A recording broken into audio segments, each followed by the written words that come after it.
The hum of jet engines filled the air as sunlight spilled over the naval airfield. Crew members moved briskly between aircraft, checking fuel lines, calibrating avionics, and securing weapons payloads. It was the kind of morning where every second mattered, and every person had a role. Among them walked a woman in plain khakis, sleeves rolled up, clipboard in hand. To most eyes, she was just another logistics officer, one of the countless staff who kept the base running.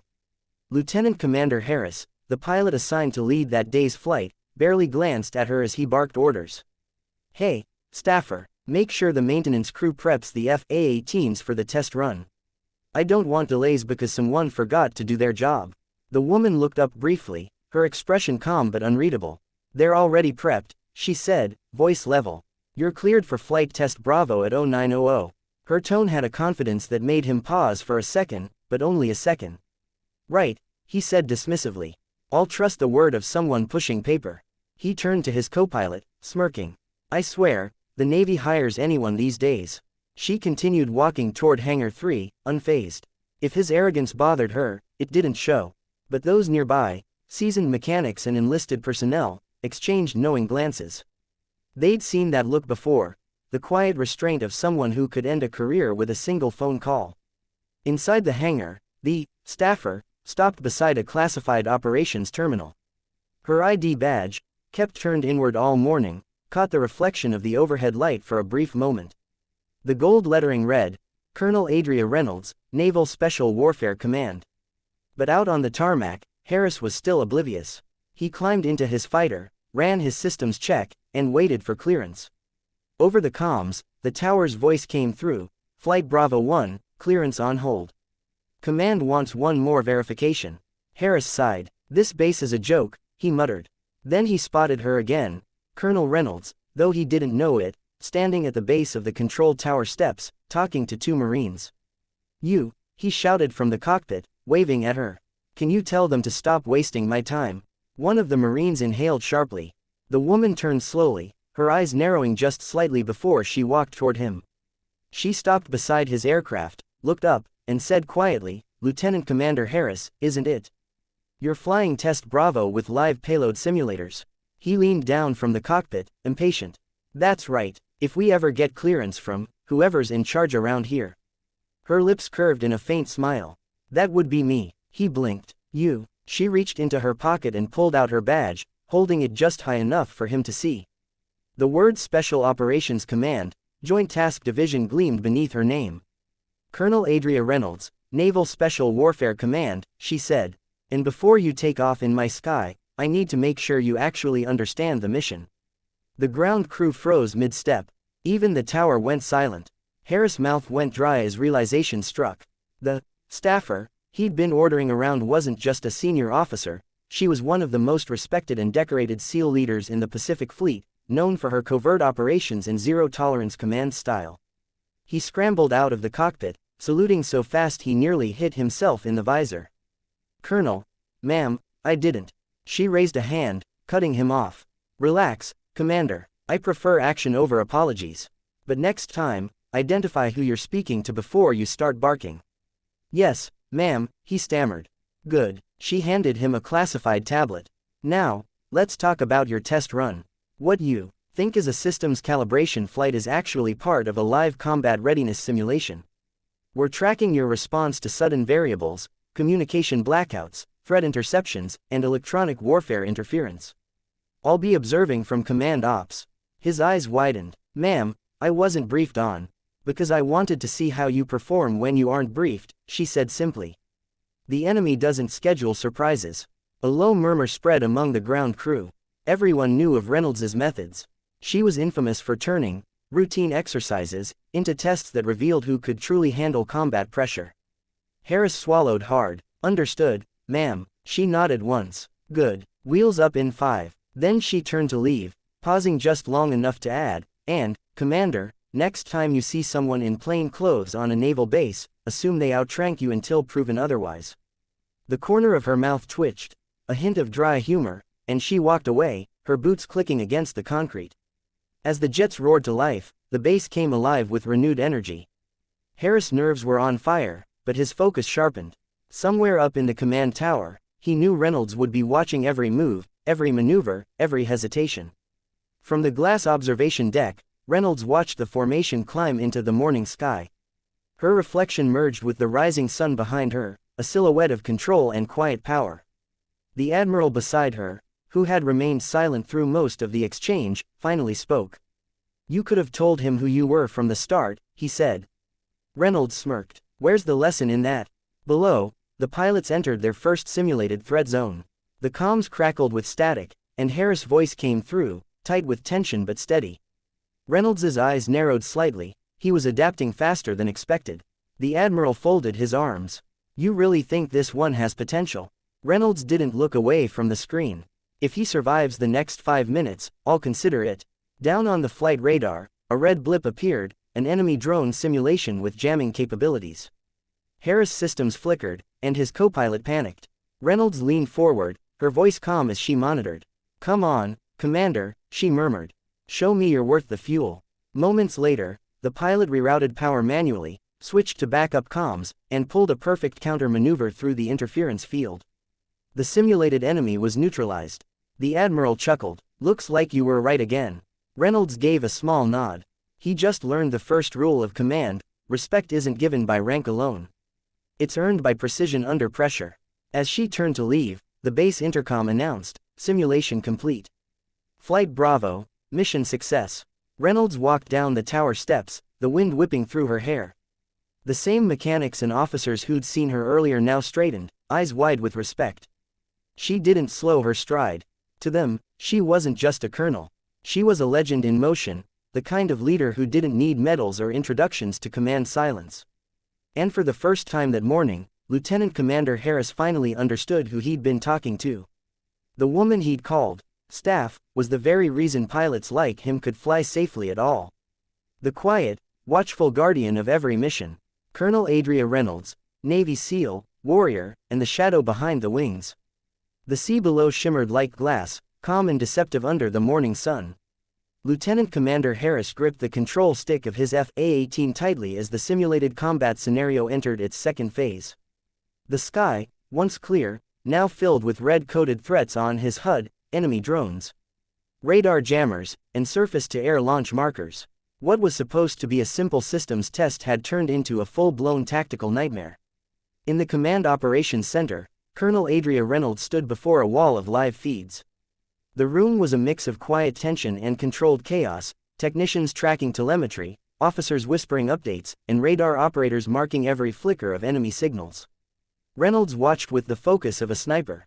Her eyes darted between the radar map and the biometric feed showing Harris' rising heart rate. "Ma'am," said Lieutenant Vega from the monitoring desk, "enemy drone swarm approaching Bravo flight path from Vector 340. The system won't automatically adjust unless we override the test parameters." Reynolds's response was immediate. "Don't override, let's see how he handles adaptive targeting under pressure." Vega hesitated. "Ma'am, that's a level 3 simulation.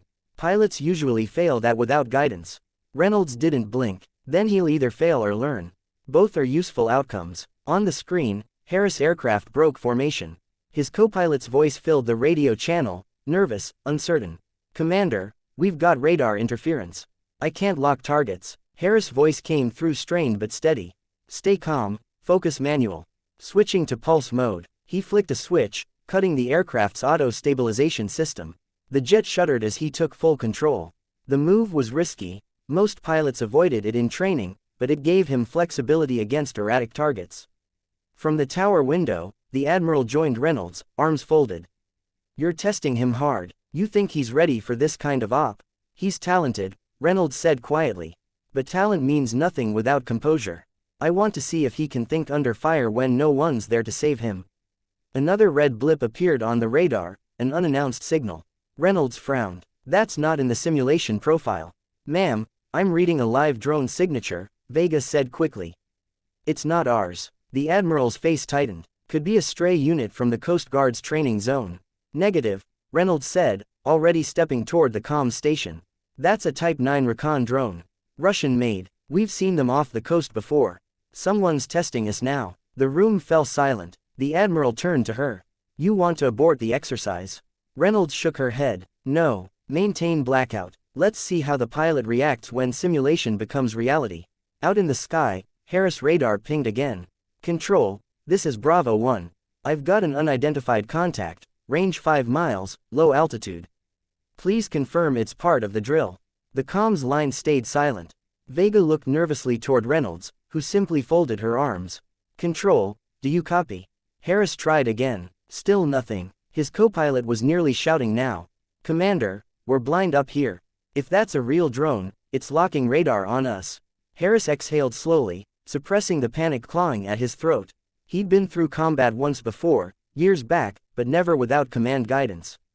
Now, he was flying blind, with a live enemy contact in play. Fine, he muttered, tightening his grip on the stick. Then we handle this ourselves. Reynolds's lips curved faintly as she watched from command ops. Good, she murmured. He's adapting. Harris dove to low altitude, hugging the ocean surface. The unmarked drone followed, mirroring his maneuvers. The HUD screamed with warning tones. He couldn't fire. It was still classified as a neutral contact. One wrong move could trigger an international incident. Inside the command center, the admiral leaned closer. Ma'am, if that thing transmits visual data, they'll have RFA-18 signature on foreign servers in minutes. Reynolds's eyes hardened. Not if we stop it first. She grabbed a headset. Patch me through to Bravo 1, direct line, priority alpha. Colonel, that breaks simulation protocol, Vega said. Then break it, Reynolds ordered. The line clicked. Harris' earpiece crackled with static, and then her voice came through, calm and sharp. Bravo 1, this is command. Colonel Reynolds speaking. He nearly froze mid-flight. Ma'am, the contact is real. It's tracking us. Confirmed, she said. You're clear to engage, but you'll need to be surgical. No missile locks. Use short-range pulse to disable its radar, then break line of sight. Understood. He swallowed. Understood, ma'am. And, Commander, her tone softened just slightly, don't miss. He smirked despite the fear. Wouldn't dream of it. The FA-18 banked sharply, the ocean flashing below as the drone's sensors locked in. Harris counted the seconds, fingers flying across the console. Range 200 meters, switching to EMP pulse. Pulse ready, his co-pilot called. On my mark, Harris said. Reynolds leaned over the console, watching every second tick down. 3, 2, mark. Harris fired. A low hum vibrated through the jet as a burst of electromagnetic energy rippled through the sky. The drone's lights flickered, and then went dark, spiraling into the ocean with a distant splash. Command ops erupted in restrained cheers. The admiral grinned. He did it. Reynolds allowed herself a single nod. Yes, but let's see if he brings it home. The aircraft's comms flickered again, then died completely. The EMP blast had knocked out half of his navigation system. Now, Harris was flying blind for real. Ma'am, his transponder's down, Vega reported. We can't track his location. Reynolds's face remained calm, but her voice carried quiet authority. Prep the backup channel. I'm going to guide him in manually. Minutes passed in silence, the room tense as every radar sweep came back empty. Then, faintly, Harris' voice broke through the static. Control, this is Bravo 1, fuel at 15%, no visual on base. Reynolds pressed her mic. You're 5 clicks west of base. Turn heading 170, descend to 2,000 feet. Use visual markers, look for the coast ridge. Harris adjusted, squinting through the canopy. Through the haze, a faint coastline appeared. Relief washed over him. I see it. Adjusting course. As the jet lined up for descent, Reynolds exhaled quietly, the faintest trace of pride in her eyes. Bring it home, Commander. Minutes later, the FA-18 touched down hard, wheels screeching. The jet rolled to a stop, steam rising from the brakes. Harris and his co-pilot climbed out, drenched in sweat, lungs burning from adrenaline. Across the tarmac, Colonel Reynolds was already waiting, hands clasped behind her back, expression unreadable. The wind tugged at her uniform as Harris approached, helmet under his arm. He saluted sharply. Ma'am, target neutralized. Jet sustained minor system loss, but mission complete. Reynolds studied him for a moment, then nodded. Not bad for someone who mistook me for a staffer this morning. A few chuckles broke out among the nearby crew. Harris' ears reddened, but he smiled faintly. Ma'am, with respect, I'll never make that mistake again. Good, she said, because after today, you're on my list. His eyes widened. List, ma'am, my combat readiness list, she replied. For special warfare integration, I need pilots who can handle pressure without command holding their hand. You just proved you might be one of them. He blinked, stunned. You mean, Navy SEAL operations? Reynolds smirked. You thought we only fight on the ground. As she walked past him, she paused and added quietly, next time you see a quiet officer carrying a clipboard, assume she's dangerous. You'll live longer. Harris grinned. Understood, ma'am. Reynolds gave a rare, small smile before turning toward the hangar. Behind her, the Admiral shook his head. You enjoy scaring them, don't you? Reynolds's voice drifted back over the roar of the engines. Only the ones worth keeping. The sun dipped lower, casting gold over the runway as the jets powered down. The base was quiet again, except for the faint sound of respect, carried on the wind. And for everyone who'd seen her that day, one truth was certain.